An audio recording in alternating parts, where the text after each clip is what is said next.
Federata Universale e Paqes, Këshilli i Paqes Dega Fier organizoi aktivitetin Festojmë diversitetin kulturor dhe dialogun. Në këtë veprimtari të zhvilluar në mjediset e bibliotekës së qytetit të Fierit, morën pjesë personalitetet të nderuara të qytetit, ambasador për paqe, të ftuar të veçantë, të rinj nga vendi dhe bota, të cilët e kthyen këtë ditë në një aktivitet të vlerave njerëzore. Pjesëmarrësit u përshëndetën nga kryetaria e Këshillit të Paqes Fier, zonja Klodiana Tosuni, zonja Suzana Numani, kryetare e Këshillit Rajonal të Paqes Fier dhe nënkryetare e Federatës së Paqes Universale Shqipëri dhe nënkryetari e Asamblesë Kombëtare të Federatës së Paqes, zoti Myzalejen Hoxha.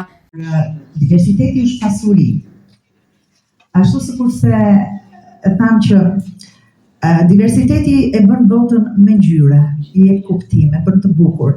Ne jemi rritur në Fier, në fakt që Fieri është një qytet që ka një diversitet goxha kulturor, etnik, por që ne nuk e kemi ndier, sepse ne kemi bashkëtuar të gjitha komunitetet dhe kemi bashkëtuar kaq bukur, me kaq tolerancë, me kaq mirëkuptim, me kaq dashuri për njëri tjetrin, sa vërtet kjo është për tu dalluar këtu në këtë qytet.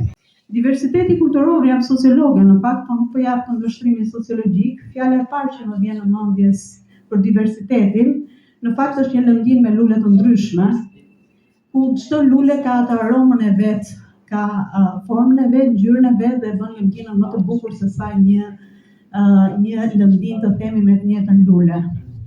Kështu është menduar dhe aktiviteti sotëm kur e kemi planifikuar. Po vrisni mendjen me kryesinë sepse është një grup në fakt që punon për realizimin e aktivitetit dhe në fakt falenderoj shumë bashkëkryetarët sepse kjo punë nuk bëhet vetëm, në fakt jemi një grup që punojmë, Gurien, Eldën, Suzana për punën e palodhur që kanë bërë për realizimin e aktivitetit.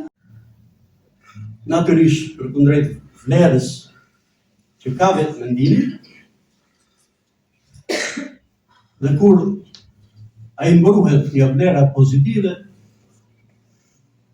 duhet ta respektojmë dhe ta zbatojmë në mënyrë të drejtë për drejtë dhe me dëshirë të madhe për ta bërë jetën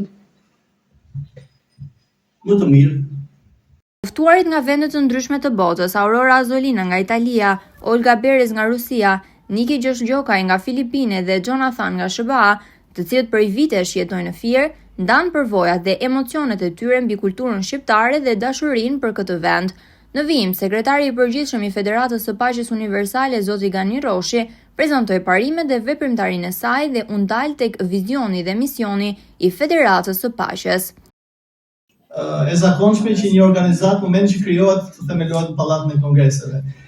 Kështu që kemi pasur disa keqkuptime në atë kohë, duke thënë që kjo do ketë një prapavi politike patjetër, sepse s'ka mundësi që të ndodhë ndryshe. Megjithatë ne kemi qëndruar për 21 vite komplet apolitik. Është një aleancë globale udhëheqëse të jetës politike, akademike, fetare, të medias, shoqërisë civile dhe individëve, organizatave që i dedikohen ndërtimit të një bote të paqes bazuar tek tre parime të mëdha.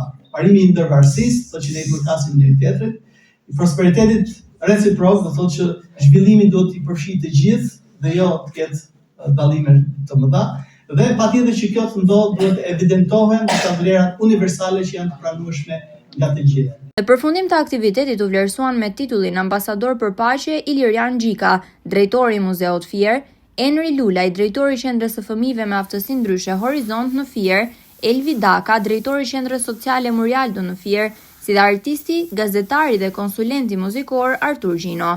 Qëllimi i kësaj veprimtarie ishte promovimi i tolerancës, bashkëjetesës dhe diversitetit kulturor në përputhje me ditën e shpallur nga OKB për këtë temë.